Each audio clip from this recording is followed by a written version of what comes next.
Hello, today we will give you information about growing strawberries. Subscribe to the channel and press the bell.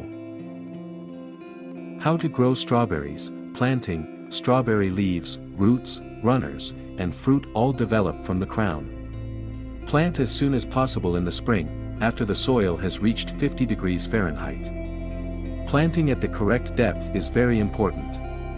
Dig a hole deeply enough that you are able to lower the plant into the ground without bending the roots. Set plants in the ground with the roots straight down. Make certain the plants are set, with the middle of the crown level with the top of the soil. We advise you not to cut any of the roots off your plants. Planting with Nourse Farms strawberry planting tool ensures good soil contact and that the roots are straight. Take care that the soil is pressed firmly, but not hard packed around the plant roots. Be sure not to cover the crown. Check the soil level within a week or so, as the soil will likely settle, leaving roots exposed. Avoid covering crowns with soil while you hoe, weed, and cultivate throughout the season. Irrigation, water thoroughly after planting and maintain good moisture throughout the season. Strawberries do best when they get 1 to 2 inches of rain or equivalent irrigation each week, depending on soil type. If irrigation is not available, select a site with good water holding capacity, but avoid wet soils. Strawberries do poorly under drought conditions. Fertilization/soil preparation, avoid fertilizer burn. Applying fertilizer near the planting date leads to the burning of plant leaves and roots. Being too generous with fertilizer will also be detrimental. You may mix half a pound of October 10th, 10 per 100 square feet into the soil, at least 2 to 3 weeks prior to planting. Otherwise, do not fertilize until your plants are established, about 6 weeks after planting. Fertilize June-bearing varieties with half a pound, October 10th, 10 per 100 square feet again in July and in August.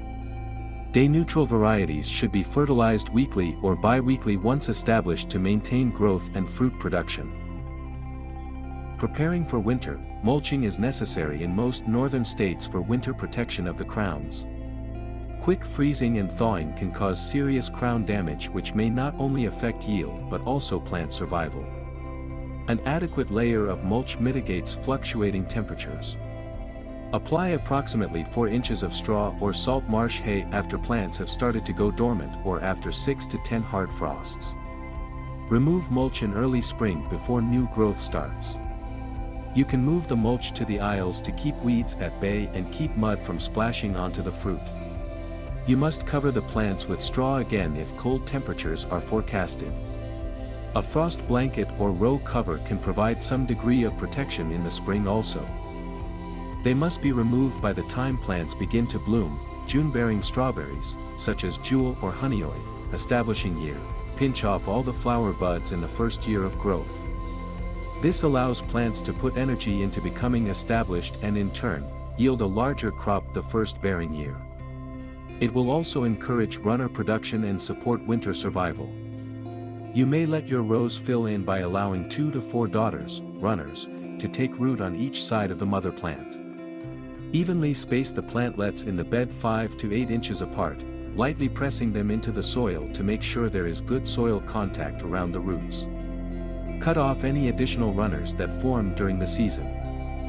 Overcrowded beds will produce small berries and can cause more disease problems. Succeeding years in renovation, a process called renovation, is performed on June-bearing strawberry beds immediately after harvest. This helps to keep plants healthy and productive over the years. Do not renovate in the establishment year. As soon as all the berries have been harvested, mow off the leaves or clip them to about 3 inches tall.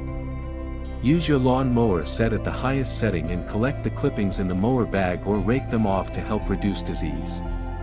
Take care not to cut or injure the crowns. Reduce crowding in the bed.